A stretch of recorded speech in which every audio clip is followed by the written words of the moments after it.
Freedom must never be defaulted. It must forever be exalted. Whether it's continuing the fight for civil rights, justice, equality, or economic empowerment, the Detroit branch NAACP will be a constant, relenting force in our community. Well, the NAACP is very important to me and for this city as well, because it is the moral conscience and the moral voice of this community. It is the NAACP that will lift up issues that others will try and bury. And so part of my being comfortable every day in this city is that I know that the moral voice of the NAACP is going to be heard when it needs to be heard. Well, I think it's a turning point in our city. I mean, it's this very critical moment where race and class matter more than it's ever mattered in the history of our city. And I think that the Detroit NAACP is at the forefront of forcing us to have those hard conversations that will determine how everybody in the city is going to be included and whether or not they're going to participate in the prosperity to come. How will we continue to survive in a challenging economic environment? It's the people who understand the importance of the Detroit branch NAACP. Where would we be without the support of those who really care? Discrimination never dies. It takes on a new form, a different face. We have to continue to fight for the right of all people. So my affiliation really has made me believe and feel that I am really making a contribution to what is happening in this city.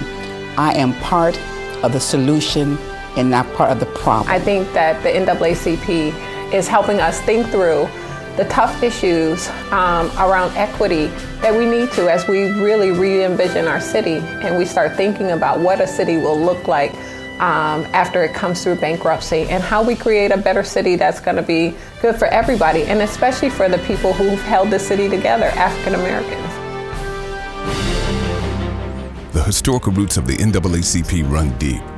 The Detroit branch has remained the largest branch of the NAACP since its inception in 1912. For the past 20 years, leading the fight, President Wendell Anthony. Following the founding of the National NAACP in 1909, W.B. Du Bois, Mary Church Terrell, Ida B. Wells Barnett, the Spingarn brothers, lynching was a prevalent situation in America, discrimination against black folks in particular all around the country from the south to the north.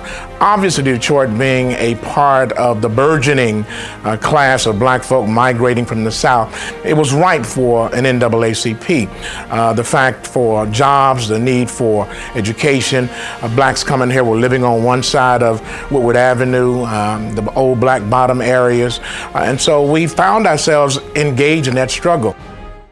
The Detroit NAACP Youth Council has been a forefront of youth leadership and now is the home of the largest youth unit in the Midwest. Your commitment means so much to the future of an organization that will continue to change the lives of our young people. NAACP, they taught me how to speak. They taught me how to be a leader. They taught me how to be an advocate. They taught me, these are not the things that you thought may have mattered so much as a young person. Well, these are the things that really matter, that affect your life, affect your system, affect your livelihood. And so if it had not been for the NAACP, I'm not sure where I would be right now.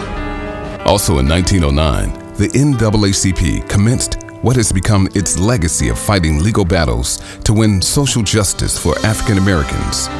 Your financial support will continue this legacy in providing legal assistance to those in need. The NAACP is right there on top of those issues and is willing to file appropriate lawsuits to be able to correct things that are happening in our societies. We ask you to join the circle of a distinguished society of givers that continue to support the mission. It's very important for people to support the NAACP because were it not for the NAACP, you would not be interviewing me right now. Folk who are sitting at this meeting, this gathering, who are CEOs in certain areas, African American women would not be in the positions that they're in now. Barack Obama would not be the president right now. And so if there's ever a case for the NAACP, look at the city of Detroit right now. We need to still fight for access to economic development. We still need to push forward to re-democratize our community following the initiation of an emergency manager. 50% of the African Americans churches in the state of Michigan live under one-person rule.